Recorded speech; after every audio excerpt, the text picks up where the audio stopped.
aliens.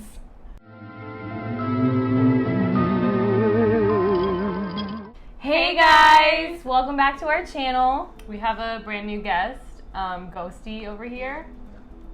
We love him. We're obsessed. It's gonna be our new symbol, I think. Yeah. This is our mascot. So. Yeah.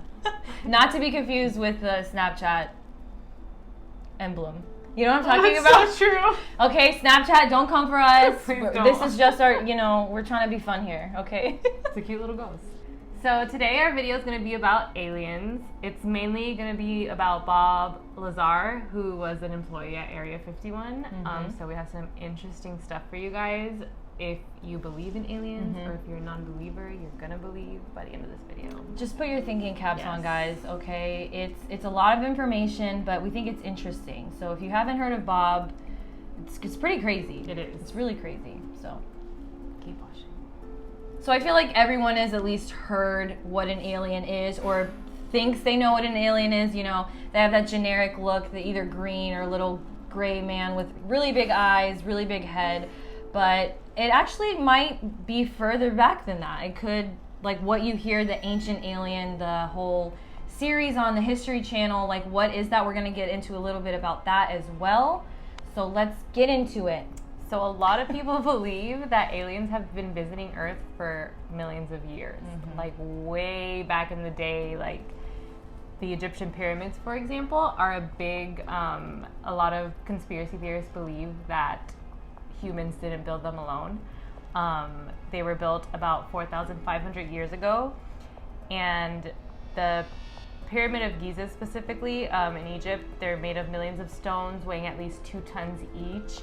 And if you think about that, even in 2 tons each, the stones that made the pyramids, even in today's world, it's a challenge to move them or build something with that. So think about 4,500 years ago when, to our knowledge, they didn't have all the equipment that we have now. How accurately it was built. Yeah. Right? That's insane. It's mind-boggling, really. And something that has lasted this long too, to think about a structure they built that well exactly back then, that, it's just so mind-boggling.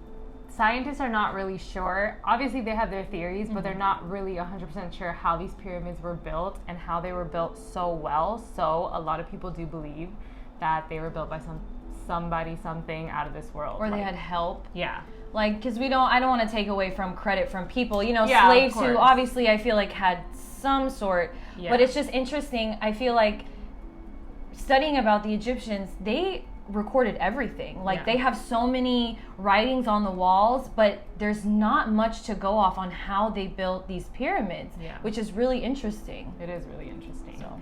And also, just something to note, there's also the astronomical configuration of the pyramids, which is said to align with the stars on Orion's belt, which is kind of interesting too. And the fact that they were built way better than the ones built centuries later. So it's just weird. We don't really know. Maybe it was humans, hundreds of humans, she said, working on it, slaves, but we don't know. So it's crazy to think about, and that's one of the things, one of the mysteries, and why a lot of conspiracy theorists believe that maybe it was aliens. Another example of that is actually Stonehenge. So if you don't know what Stonehenge is, it's a huge circle of stones, some weighing as much as 40 tons in Wiltshire, England. And I've always wanted to visit. I've never gone, but I would love to see this. I would love that. Archaeologists believe that it was constructed anywhere between 3000 BC to 2000 BC. And again, no one really knows what the purpose of this structure served, which is really interesting. Yeah. There's some conspiracies or theories that believe it was a burial site for someone or something, who knows. But the Swiss author Erich von Däniken suggests that it was a landing pad for aliens. The stones are aligned with solstices and eclipses. I think that's so interesting. When I was reading about these, how that and the pyramids kind of align astrologically. There's something more to it that maybe we're not getting. Yeah, the placement of things. They were very purposeful. Serves a particular purpose. Yeah, which is why, another big theory as to why people think it was aliens. So it's crazy.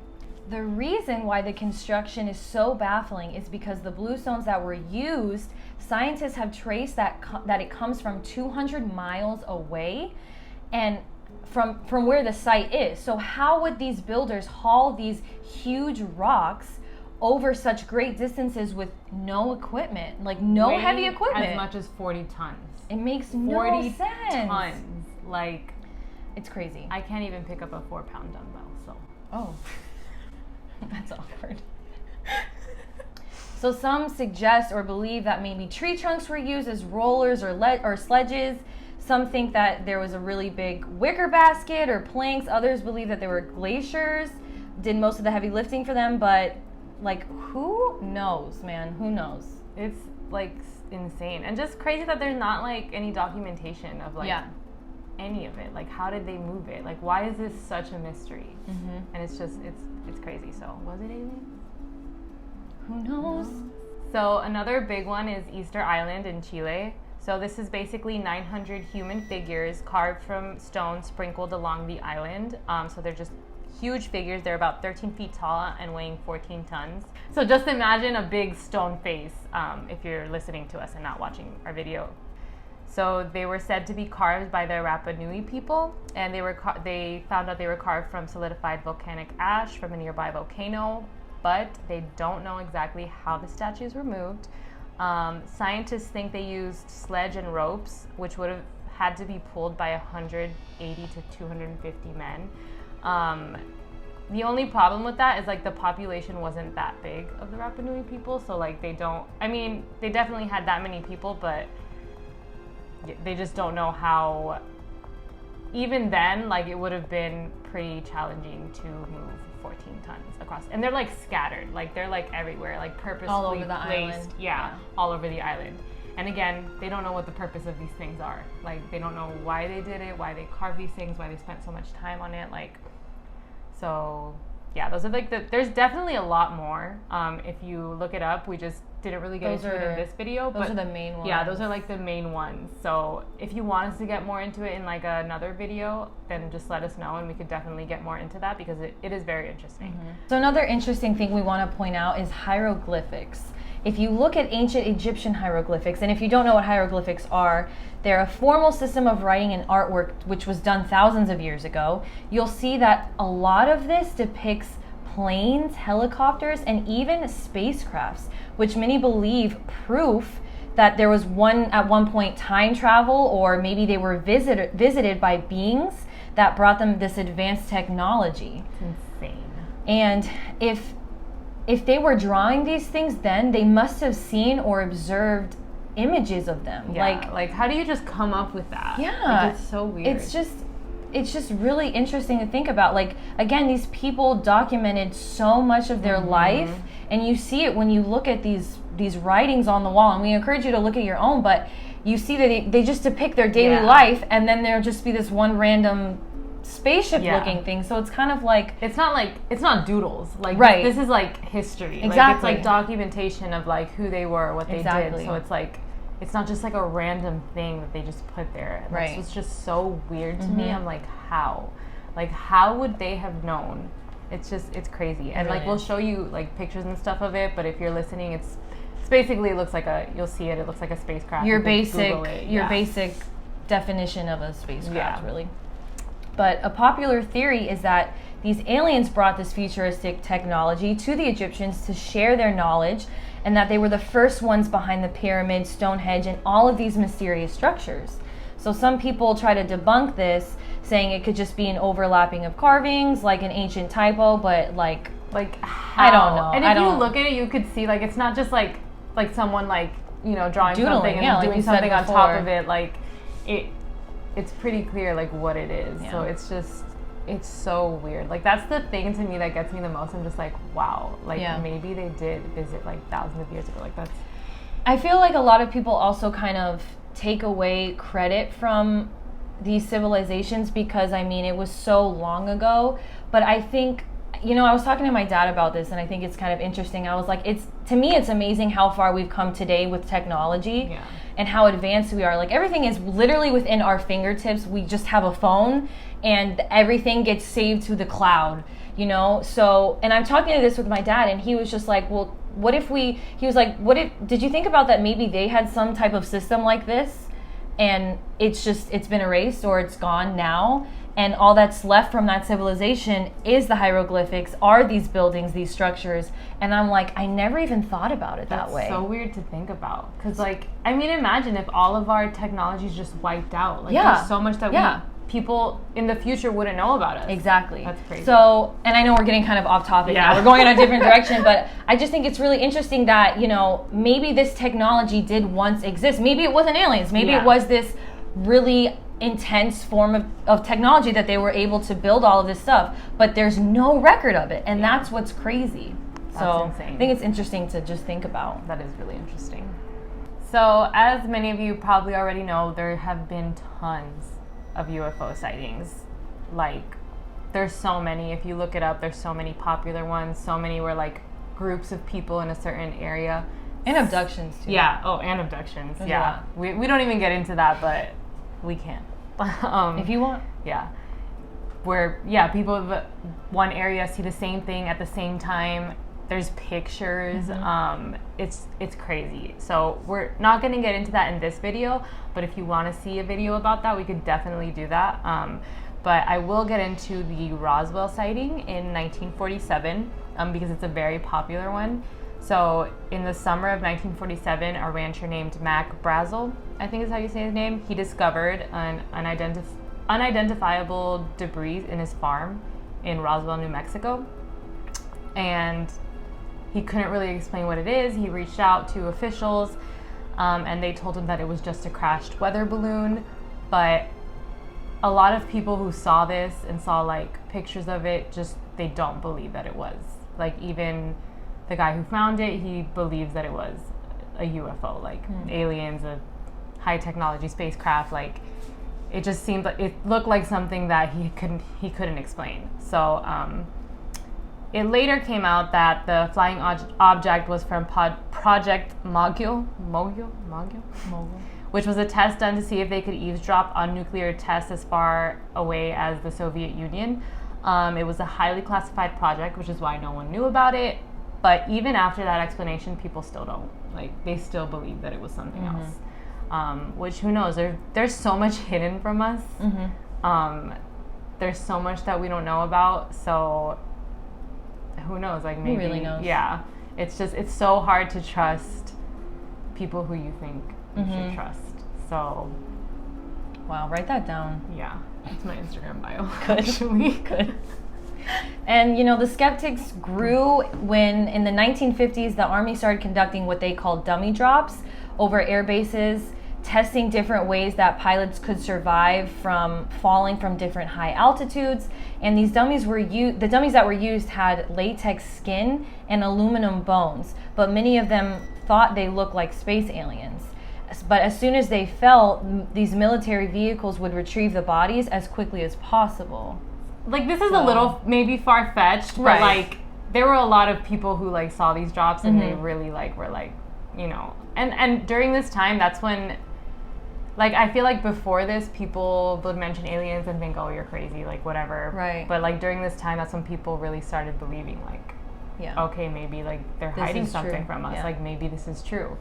So, like we said, there's so many more sightings, like pictures, evidence, if you will, but that's probably, I don't know about the biggest, but definitely one of the biggest. Yeah, so. Definitely one of the biggest. There's so many more. So now we're gonna get into the very interesting part of this. So between 1988 and 1989, Bob Lazar claimed to have worked at Area S4, which he describes as within the Area 51 compound. You worked in how would you describe it? I guess within the Area 51 compound. Also known as Groom Lake in Nevada. If you don't know what Area 51 is, it's a popular United States Air Force base, but it's never been known what exactly goes on inside. And we didn't know about it until, was it 2013 when they announced it? Yeah. So the CIA, and it's been open since 1955, I believe. Yeah. So it's interesting because it's completely legal for anybody to fly over. And also, there's so many videos online of people driving up too close, and all of a sudden a truck from nowhere pulls out, and it's actually what they call the camo guys, who like come out of these trucks with guns, and they're like, get away, back up, like it's scary. So it's obviously really scary. They're hiding something very important, like Absolutely. that they don't want people to know. And there's obviously so many conspiracy theories surrounding it, specifically with aliens and UFOs. It's insane that something like this even exists. Right. And it's so top secret. Like, they don't want the public to know what's going on in there. But it's interesting because this guy we're going to talk about, Bob Lazar, he is the one who really kind of put Area 51 on the map, as far as he made it this popular site, and now all of this tourism goes out there. I mean, you guys seen it. And even look, Storm Area 51, hashtag Storm Area 51, was it last year? Where people wanted to go and then there was going to be this huge festival, like an alien thing, like it's been turned into literally just like a tourist destination. But really, like, who knows what's been going on since the 1950s. So we're about to find out.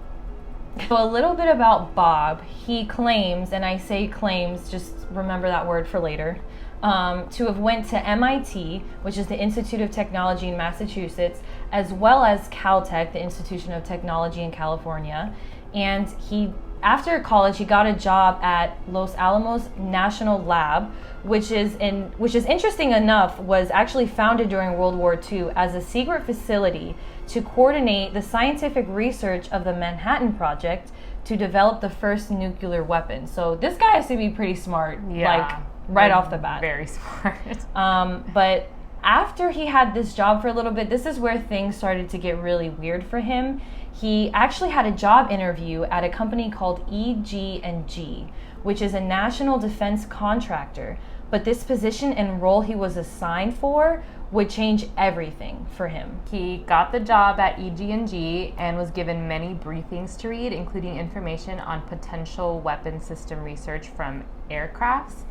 He was given the specific task to reverse engineer one specific spacecraft and its technology, including a reactor. And what's so weird about this is that the reactor from the spacecraft was running on a gravitational field of its own. And that's when he realized that this kind of technology doesn't exist. Like, he was dealing with something like literally out of this world. He said, this is something that we can't do. We can't produce or make gravity. There's no machine that makes a gravitational field. So where did this craft and reactor come from? That is the question. Bob said that he was given very little information about the craft and the progress made by others before him. He does believe, though, that he was the replacement of someone who might have died while working on the reactor. I wouldn't be surprised. Chills. Yeah. No, I would not be surprised. And Bob said you were only allowed to focus on whatever component you were currently working on. At the time, he did have a partner named Barry, and that's the only person he asked questions or talked about his specific craft. So, like, just think about that. Like, you're not given any information about what you're working on. And you're not allowed to know or ask. Like, and he said his experience there was like he loved the job because, and who wouldn't? Can you imagine being a scientist and like getting to study all this and try to research it? You know, he tries to find out more about what he's working on, past research and all this stuff, and he's turned down. But not only turned down, like he said that his bosses and people he worked with were rude to the point of like borderline violent. It's just weird. It's really weird. So weird. Like, could you just imagine that? Like, you get a job and it's so top secret. Like, that's just. And he didn't even know during the interview. He didn't know that he would be working on this spacecraft. Exactly. Like, it's insane. Insane. Bob mentions while reading a briefing he was given to read, and if this information is correct, he had no way to verify it, that the craft and the reactor he was working on were from the Zeta Reticuli star system, also known as ZR3, which are two stars that orbit one another 30 light years away, which is a third planet in the specific star system. He said, again, there's no way to verify this information or how they would have even figured this out, but it was what was in the briefing that he was reading. He also described from this briefing that they talked about aliens from this specific star system, and that they have actually been interacting with humanity for over 10,000 years. Included in this briefing was also diagrams of alien biology, literally breaking down the anatomy of an alien. That's insane. It should be noted that they were known for mixing disinformation with facts in case anyone ever tried to come forward with this information, like tried to leak it basically. Yeah. And they would do this so that they would know, number one, who said it, because everybody might have been given different information. And who knows, right? Like, that just goes to show you, like, what he might have been working on this craft, but like, what else was true? Right? You know, Yeah. like what was happening in other places here? Exactly. Like and who knows all of this? You know what Exactly. I'm saying? Like, who? There has to be a few Yeah. people in charge who Yeah. are seeing the whole thing come together. But just like he was working on one project, there was Yeah. multiple groups working on different projects, but none of them knew the whole story. Yeah. So who's looking at all of this information and putting all of the pieces together? How long have they been working on this? How much do they know? Yeah. Oh Like, my how gosh. much has to be, like she said, how long have they been working on this? So how much has to be passed down to, like, other people? Exactly. Like, who are the group of people who know? Yeah. Like, that to me is, There's like... just so many questions. Yeah, it's crazy. But Bob also mentions that he saw while working there a total of 9 different spacecrafts, and they all looked different. But of course, he only worked on one. But he believes that these crafts had been there for a while, and that they've been trying to work on them and figure out what makes them work and what this technology is for a long time. But based on what he said, there hadn't been much progress made. So, and that might have been like, these people can't talk to each other, so they can't figure it out. Like, yeah, exactly. I don't know. It's just the whole thing. It's so secretive and sketchy and, like, just weird. So he also mentions that his clearance level was called Majestic, and to enter the building where he was working, S4, there was a hand scanner, and it measured the length of the bones in your hands unique to each individual. So you'd put, like, your hand over the scanner, and it would verify if it was you by the bones in your hand. And right, that's, like, crazy. And a badge would pop out, and then you could enter the building. Which, like, I'm just like, that technology alone is just, like, In the insane. 1980s. Yeah, in the 1980s, exactly. But Bob does say that he never saw any aliens or heard anyone else talking about living aliens, but he would overhear people talking about the kids, which he believed was a nickname for the aliens. The kids? Yeah, like, Why? that's so... Why? And I'm just like thinking about it, like, who... Like, do they have these aliens trapped? Like, are these aliens here willingly? Like, you know what I'm saying, though? Like, did they come here and they're, like, That's working an on something interesting together? question. Like, what's going on? Like, honestly, if we have been in contact with them, I feel like they're so superior to us Oh. that yeah. they're like, oh, okay, these ignorant. You know, I don't know. Like, I feel like they wouldn't let themselves be captured. That's like, I feel like true. they probably have some, like, mind thing. They're like, oh, they're Yeah, trying to capture us. We're not going to you know what I'm saying? Like, I don't know. That's what I'm saying. Like, are they working together? Did they come here on purpose? Like, did we call them? Like, you know, like, it's interesting. it's so, like, bizarre. There's so many different things that could be or a possibility. Yeah. Who knows, Like, man? I just want to know. I know. I just want to freaking know. Bob also goes into detail about the seats inside of the aircraft and how small they were, like, as if they were made to fit children, like toddler sizes.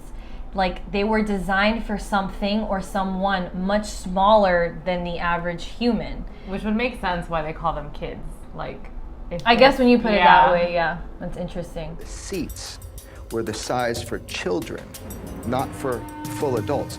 And that's when it really dawned on him. This wasn't made by or for us. He also noticed that there wasn't much inside of the aircraft. There was no bathroom, no control panels, any decorations of any kind, lights, buttons, no wiring, just 3 of these small seats and the reactor that would sit inside of in between all of them. it's just extremely bare. And the craft itself was cold to the touch and stood at least 16 feet tall.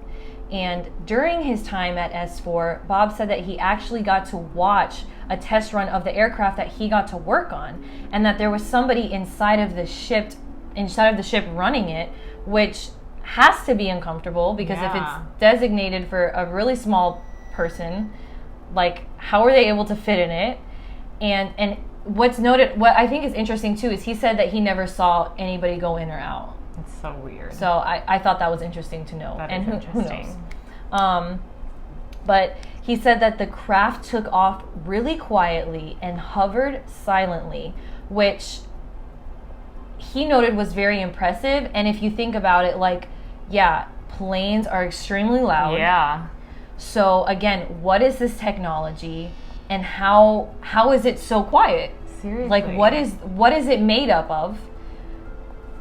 That's Like, I can't even, like, that's so crazy. it's really hard to wrap your head around. It really, like, I can't even, like, imagine it, like, No. seeing something like that. Something that doesn't exist here yet, or that we don't know exists, you Yeah. know? Like, that's just, like, what? So Bob also talked about working with Russian scientists, but another group of men who were working on a particular project solved something big, and after that, they kicked the Russian scientists out and stopped working with them completely. So something top secret going on there. And Bob also talks about element 115, which, just like, remember that, which is the fuel that provided the power for the reactor to work. Element 115 affects gravity. It produces its own gravitational energy to lift and power the aircraft. Its code name was LA-1000, and he mentions if they ever talked about it outside of the facility, it was known as advanced armor. So many little code names, my and, like, gosh. at this point, we don't even know what these people are talking about, if they are talking about something. You know what I'm saying? Exactly. Like, it's just, like when you hear the kids, oh, okay, Yeah. they have kids. Yeah. Oh, advanced armor. Oh, okay, so they work for a national security type of. like, crazy. It's like code names for code names even. It's Yeah. just, like, insane. Like, there's so much secrecy around this. So initially he was really excited, and of course, to be working on this project, like, and who wouldn't be? But it quickly turned to dread, he said, because he began to realize the amount of power that they were dealing with and that they literally had in their hands. Yeah. And he used this example, which I thought was really interesting, where he said, imagine dropping a car, let's say a powerful sports car, in the 1600s or the 1700s. Can you imagine how dangerous that would be? Giving these keys to somebody in this time, and they're trying to figure out, what is this technology? What does it do? What is it for? What can it do? And then, like, they probably kill people in the process. So when you think about it like that, like, again, he said that he felt like he replaced somebody before him. Yeah. So these people are just playing with this technology, trying to figure out what it's for, what does it do, and I'm sure many more people have died trying to figure it out. They don't know. Like, we don't. No. They don't even know, like, what is it made of? What, like, it's just something beyond, like, our imagination or beyond what we could think of. Something we haven't thought of yet.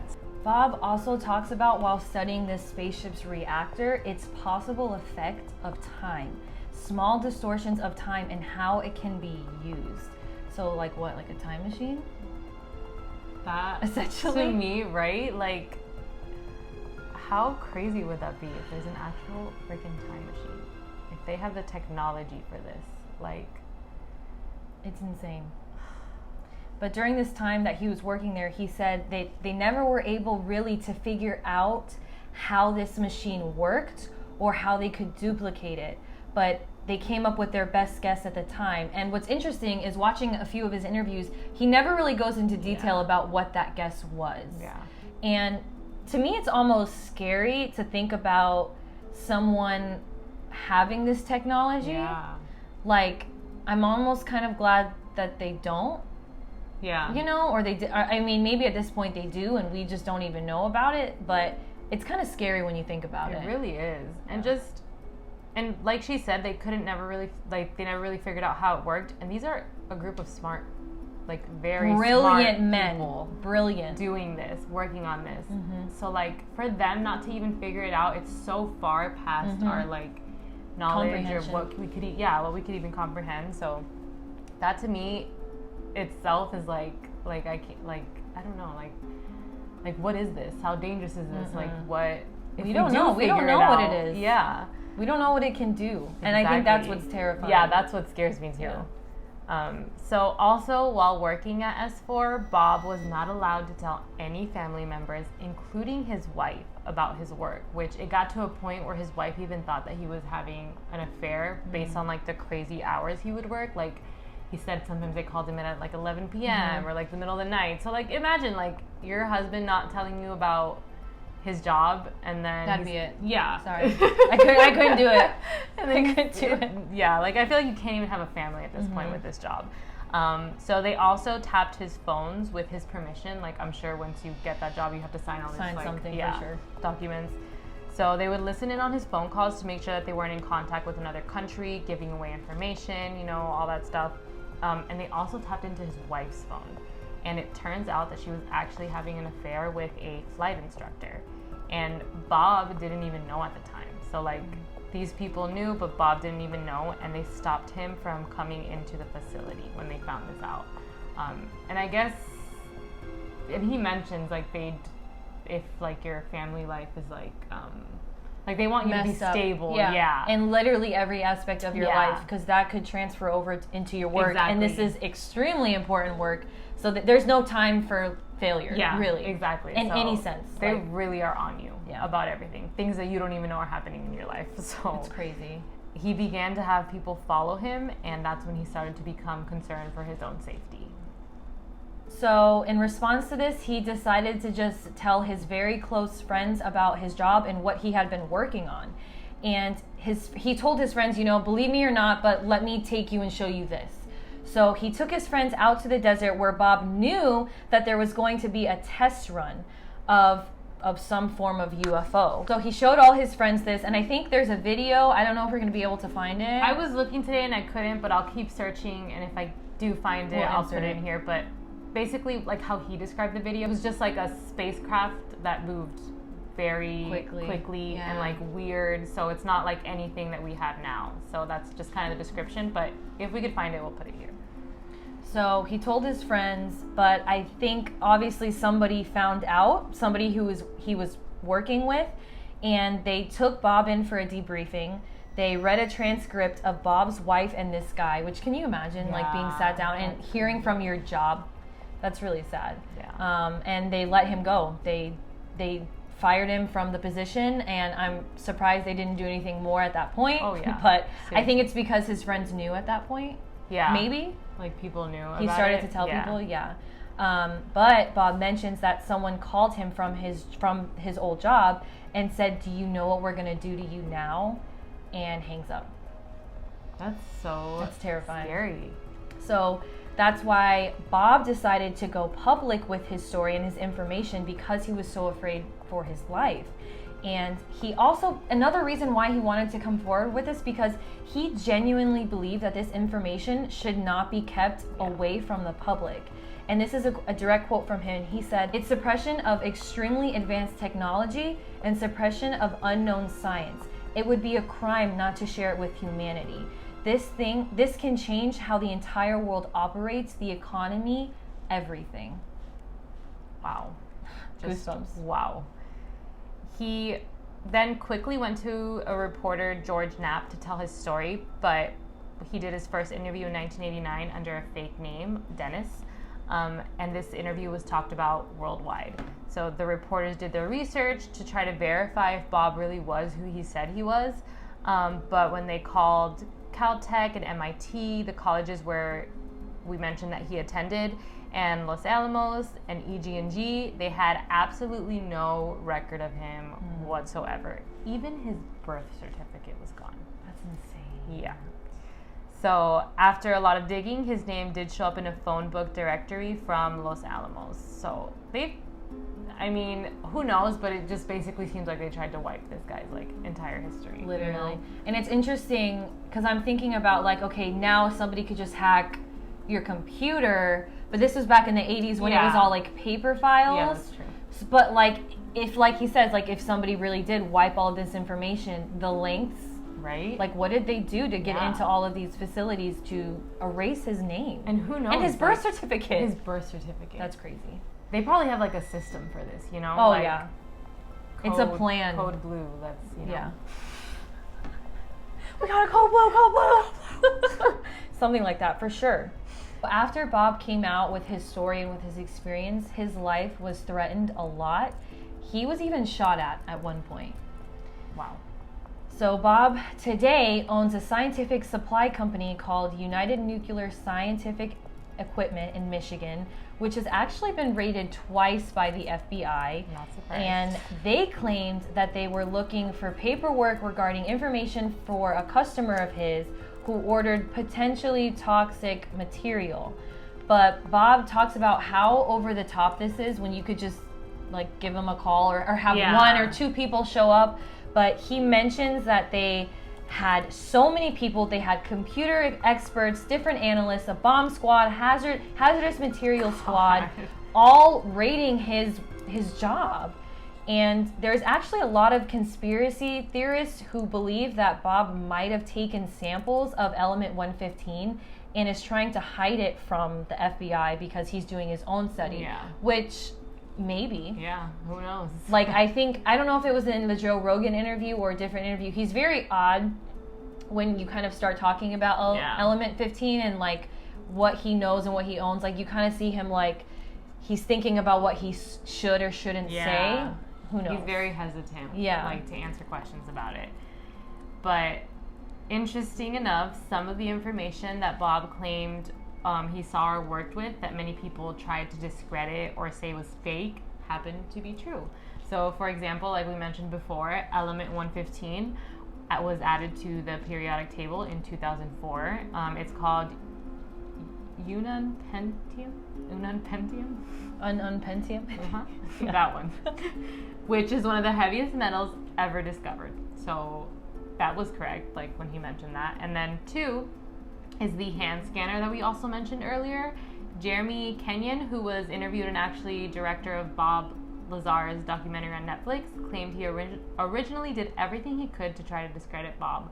But he found people who said that they also use this hand scanner to enter higher level security buildings, and it's now supposedly been outdated and no longer in use, but they did once use it. So those 2 things that he has come out with and said actually happened to be true, and nobody could like discredit that. So really interesting. That's interesting. Do we believe Bob? For me, yes. Like, I don't see why.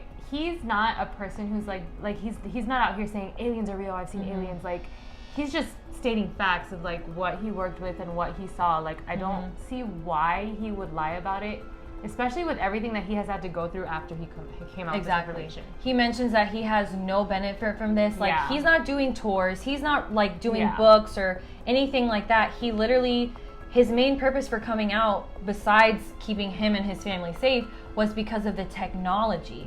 And he also mentions that he gives a lot of the money away. Like, for instance, he has this really cool documentary on Netflix, and I encourage you guys to watch it and, you know, come to your own conclusion. It's called Bob Lazar, Area 51 and Flying Saucers. But he gave $2,000 of that money from that documentary to science programs at local high schools from where he's from. So I don't think this guy's after money or like the fame. I think he's genuinely informing the public. I really think so. We should know, you know? And it's just, if you like see his interviews or see him speak, like, he doesn't seem like a crazy person. Like, and at first, you know, when I heard about him and didn't really see his interviews, I thought, okay, like, whatever, this guy's just making it up. But then I watched it and I'm like, no, like, this guy seems normal. Like, he's just speaking on his experience and his knowledge and just wanting to share it. And it's just, and you can almost tell in his demeanor, he doesn't want to, because he knows people are going to be calling him out, calling his information fake. But like, he's not doing it for the fame. He's doing it because it's his experience. So it's, I don't know. I believe him. I believe him. I believe him. Yeah. And like, and also it's just, he never talks about aliens. Like, he says that's not his interest. It's just what he worked on, the crafts and the technology. So I don't know. I believe him. Yeah, I don't see why someone would go to these lengths to like, Yeah. lie about all if they're not in it for the fame. Yeah. Yeah. And then especially like since some of the stuff that he mentioned is true, like people couldn't Yeah. discredit what he was saying, like it's facts. It's like right there. So yeah. And just to mention, there are a lot of people who try to discredit him. Yeah. So do your own research. Let us know what you guys think too. Watch the documentary. Watch a couple interviews of his, and let us know what you guys think, because we love want to to know. Yeah. So something that like me and Christina find really interesting, and we just wanted to mention it in this video. So when Bill Clinton was in office, he expressed interest in the government study of aliens. He actually received a letter from a little boy asking about what he knew regarding the Roswell incident, which we mentioned earlier. And the then president responded, "If the United States Air Force did recover alien bodies, they didn't tell me about it either, and I want to know." So we just find it so interesting because was the president of the United States of America. If he doesn't know, who the heck does? Right? And that's Who is running the show? what I'm saying. Who is behind the scenes, if not the president of the United States? Because obviously his power is not there. Yeah. I don't know. Who is this group of people that are superior to the president? Like Of the that's United just States. like what? Also want to mention Webster Hubble, who was Clinton's associate attorney general, wrote in his memoir that Clinton asked him to find out all that he could about two things. Number one, who killed JFK? That's we the want to know. question. Let's do a video about it. Comment if you want to see it. We'll do it. And what the government knew about UFOs. Okay, he was onto something here. Yeah, definitely. He reported to the president that there was a government that closely holds secrets to which the president doesn't even have access to. Again, who's in charge? Who Who is in charge? Illuminati? What? We didn't say anything. And in 1997, Clinton actually released files about the Roswell incident. The conclusion was that there was no aliens found on the site, but again, who really knows? Who knows? Bill wasn't the only Clinton interested in UFOs. His wife, Hillary, was also interested. She was talking UFOs with Lawrence Rockefeller, who funded initiatives to research UFOs and any possibility of extraterrestrial visitations. So they were both really into this whole thing of do UFOs exist, what's going on, and that's the first lady and the president, and they didn't even know. So Hillary also went on Jimmy Kimmel, and she said that she'd like to make information about UFOs public, which is huge. yeah. To go into those files and hopefully make as much of that public as possible. If there's nothing there, let's tell people there's nothing there. And she said, we don't call them UFOs, we call them UAPs, which stands for Unexplained Aerial Phenomena, which, again, the code word or changing of words, what don't we know? What hasn't been announced to a public? We're obviously looking at the wrong information now. Yeah. So, like, what are we supposed to do? Like, if we don't even know that they're called UAPs now, like, you know what I'm saying? Like, these code names for code names. It's just exactly. like, what is going on? Like, why so much secrecy? And I don't know. What do you think? So, this is my opinion, guys. To me, with how huge our universe is, I think it's ignorant to think we're the only people here. I agree. And it doesn't have to be some tiny green man. They could look like us. Literally. It could be animals. It could be plants. I don't know what an alien looks like, but I definitely think there are other things, other people that are out there, because like it's just I don't know. It's infinite. Like, how could we be the only ones here? How could we be the smartest ones here? We're not. I'm telling you that right now. Not. Like, to even think that, it's just I definitely also believe that there's aliens, there's UFOs, whatever form they come in. Exactly. And they probably do have more advanced technology. And I don't want to hate on people who don't, okay? But just, I feel like me and Nati are very open-minded. So, like, it's very easy for somebody to be critical of somebody's story. And there are a lot of crockpots out there. So that's why you have to really do your research and figure out, look at the facts and the information that's given to you. But you also have to be skeptical in some ways. Like, okay, like if it just looks fishy, it probably is. Yeah. I 100% And agree. so I don't. It's also interesting. Like, let's say aliens are real, and the government does have all of this information. Why would they want to hide it? I feel like, I don't know. I think a big thing is, okay, Trump makes an announcement. Aliens are real. Yeah. What happens? Do people go crazy? Yeah, exactly. Like, how do they people don't know the respond? public reaction? Yeah, Exactly. And it's scary. It's something unknown, like Yeah. something that for now we think is just like a And- conspiracy theory. Like, And everybody's just supposed to go about their day after that. yeah, exactly. So I get it to that degree. But at the same time, there's people who want to know. Yeah, So, like us. Just like DM us or something. Yeah. If you're a government official, just let us know. Just We'll, tell- we'll keep it on the down low. We won't even tell our significant others. No. We got you, okay? just be like, aliens are real, period. That's it. Exactly. That's all we need to know. That's all we need. We got the info we needed. We're good. We'll delete the message.